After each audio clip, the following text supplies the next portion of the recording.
बेटा बिस्मिल्लाहिर्रहमानिर्रहीम। बेटा ये हमारे जो आपके पास है थिंक मैथ्स 2, इसकी एक्सरसाइज जो हम करने जा रहे हैं बेटा, दैट इज 4B।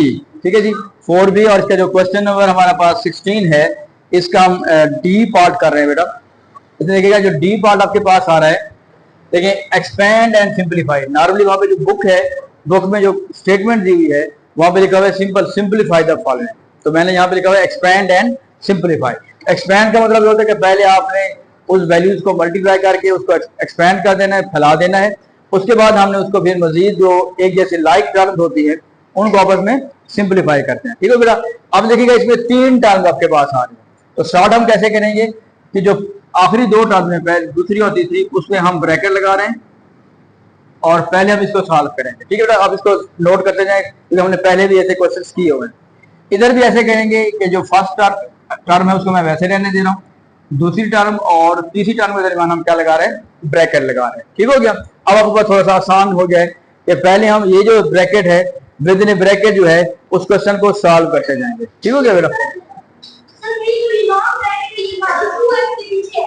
कोई नहीं, अगर आपने इन दो को पहले मल्टीप्लाई कर दिया, बाद में जो आंसर आ गया उससे मल्टीप्लाई कर दिया है, तो फर्क कोई नहीं पड़ेगा। ठीक हो गया। अच्छा जी, अब बेटा मैं क्या लिख रहा हूँ, x माइनस वाई, और इसको मल्टीप्लाई करेंगे 2x के साथ, 2 4 8 x स्क्वायर, फिर इससे मल्टीप्लाई करेंगे बेटा plus minus minus 6 2 12 x y. ठीक है, और नेक्स्ट जो है इससे मल्टीप्लाई करेंगे बेटा, प्लस प्लस हो जाएगा 4 3 12। अब देखिए यहाँ पे देखें, पहले y आया हुआ है और फिर क्या हुआ है, x आया हुआ है। तो यहाँ पर भी आप ऐसे कर सकते हैं कि जो इंग्लिश अल्फाबेट्स हैं जिस ऑर्डर में आ रहे हैं अब उसी ऑर्डर से लिख ले, तो yx लिखने की बजाय हम इसको xy लिख रहे हैं। उसके बाद इससे मल्टीप्लाई करेंगे प्लस माइनस माइनस। अब देखें जब ये एक्सपेंड कर रहे होते हैं पहले स्टेप में, तो फिर आपने प्लस माइनस मल्टीप्लाई का आप कॉन्सेप्ट यूज करना है, या प्लस को जो माइनस से मल्टीप्लाई करेंगे तो माइनस होगा, माइनस का 18 y की पावर 2। अब आज यहाँ पे माइनस 2x और हम ये बड़ी ब्रैकेट यूज कर रहे हैं। अब हम इसको विद इन ब्रैकेट सॉल्व कर रहे हैं। विद इन ब्रैकेट जब सॉल्व करेंगे, x को इससे मल्टीप्लाई करेंगे, that will B x square, इससे मल्टीप्लाई करेंगे बेटा माइनस एक्स वाई, प्लस ये है प्लस माइनस माइनस हो जाएगा माइनस एक्स वाई। फिर हम जब y से मल्टीप्लाई करेंगे, देखिए ये दोनों प्लस के हैं, साइन तो प्लस का आ जाएगा। अब लिखा हुआ है y पहले है और x बाद में आ रहा है, तो y से लिखने की बजाय हम क्या लिख लेते हैं, इसको एक्स वाई लिख लेते हैं। इससे मल्टीप्लाई करेंगे प्लस माइनस माइनस y की पावर 2। हाँ जी, यहाँ पे बेटा किसी को प्रॉब्लम, प्लीज बॉयज, किसी को प्रॉब्लम यहाँ तक? अच्छा, अब हम आगे चलते हैं। अब हम क्या करें, पहले x माइनस वाई, पहले हम विद इन ए ब्रैकेट इसको सिंप्लीफाई कर लेते हैं। कैसे सिंप्लीफाई करेंगे कि 8x स्क्वायर वैसे रहने देंगे बेटा, ये भी एक्स वाई है और ये भी एक्स वाई है, तो माइनस 12xy और प्लस का क्या आ जाएगा 12xy। ये आपस में क्या हो रहा है बेटा, ये कैंसिल हमारे पास। ठीक हो गया। अब उसके बाद क्या बन गया है, माइनस का 18y स्क्वायर। कैंसिल का मतलब है कि ये 0 आ गया, माइनस 12 प्लस 12 0 हो जाएगा, तो जो भी टर्म होगी वो सारी की सारी 0 हो जाएगी, उसको हम लिख ही नहीं रहे। इधर आ जाए बेटा, minus 2x into x square.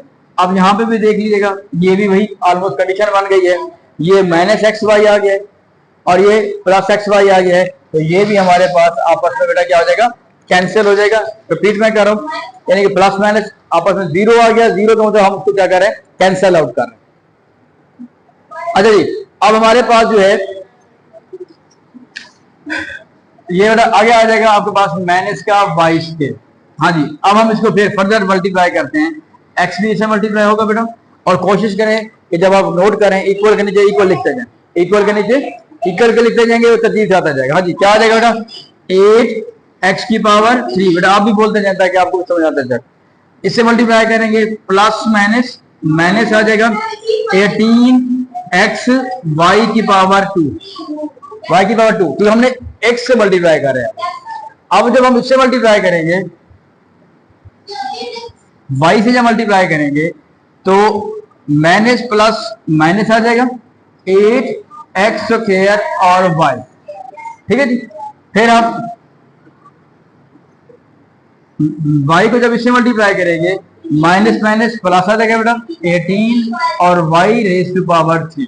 ठीक है, तो आपने इसे क्या रखना है, कुछ बच्चे जो है वो y को यहां तक छोड़ देते हैं, जब y को यहां तक छोड़ेंगे तो वो ऐसे 4 की तरह बन जाता है। ठीक है ना, इसको ख्याल रखना है आपने, y को अपने कंप्लीट कर लेना है, y को जब भी लिखेंगे ऐसे कंप्लीट कर लेना है ताकि वो 4 ना नजर आए।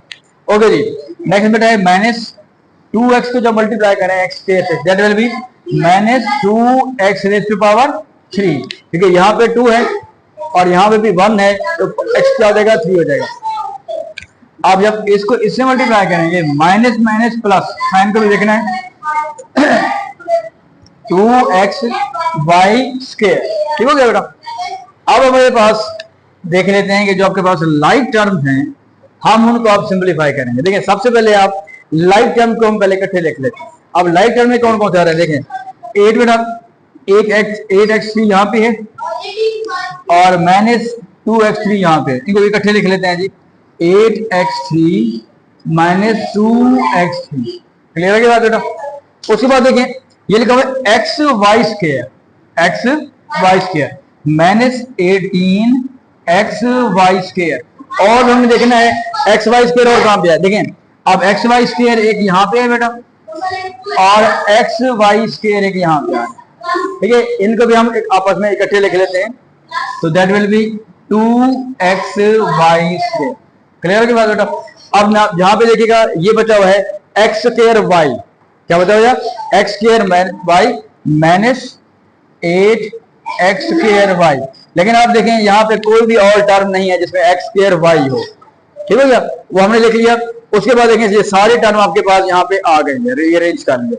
इसका एक तरीका ये है, जैसे आपको अगर रीअरेंज हम कर रहे हैं तो कोई टर्म मिस ना हो जाए, उसका तरीका ये देखें 1 2 3 4 5 6, ये 6 टर्म हैं जिनको हमने रीअरेंज किया है। तो देखिएगा 1 2 3 4 5, एक चीज रह गई है, कौन सी रह गई है जी, ठीक है। अब इसको रिपीट करते हैं, देखिए यही मैं कह रहा था, इसको हम देख लेते हैं।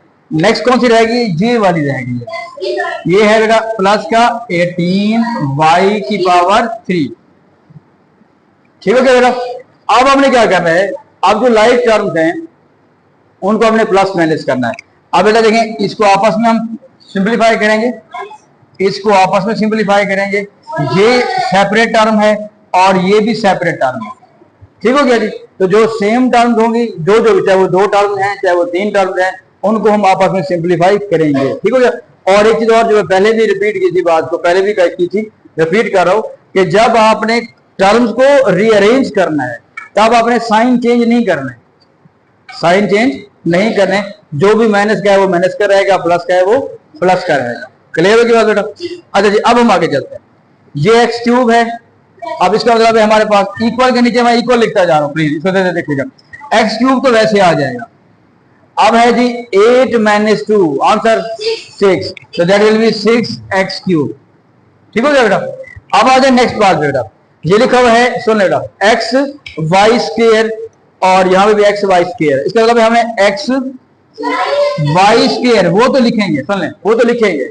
अब आ जाए माइनस का 18 है, आगे क्या है बेटा प्लस का 2 है, तो क्या करेगा, बड़ी वैल्यू किसकी है, माइनस की है, साइन माइनस का लगाएंगे, 18 में ये आ जाएगा 16x वाई। ठीक हो गया बेटा। अब आ जाए नेक्स्ट इस पार्ट पे, ये बाई चांस एक ही टर्म है, ये वैसे आ जाएगी, और जो नेक्स्ट हमारे पास टर्म आ रही है बेटा 18y³ वो भी आपके पास वैसे रहेगी, तो ये हमारे पास इसका आंसर आ जाएगा। ठीक है बेटा। ये हमने इसके कुछ 3-4 पार्ट्स हैं इस क्वेश्चन के, इसी जैसे क्वेश्चन जो हैं वो लाजमी आपके पास जो पेपर में वो लाजमी आएगा। आपको मैंने पहले कहा है कि मैंने क्या किया है कि मैंने फर्स्ट टर्म को रहने दिया है और दूसरी और तीसरी टर्म को मल्टीप्लाई किया है। अगर कुछ ने यूं कर दे कि पहली और दूसरी टर्म को पहले मल्टीप्लाई कर दे, लेकिन ब्रैकेट यूज करें आप उसको, और फिर थर्ड टर्म से मल्टीप्लाई करें, आंसर सेम आएगा, आंसर में फर्क नहीं पड़ेगा। ठीक है, तो ज्यादा मेरे ख्याल में ज्यादा आसान वैल्यू ये बनेगी, इस तरह अगर कर लेंगे तो ज्यादा आसान हो जाएगा, लेकिन आप उतना करेंगे तब भी कोई प्रॉब्लम नहीं है। ओके जी, समझ आ गई बेटा सबको। ठीक है, ओके जी, थैंक यू।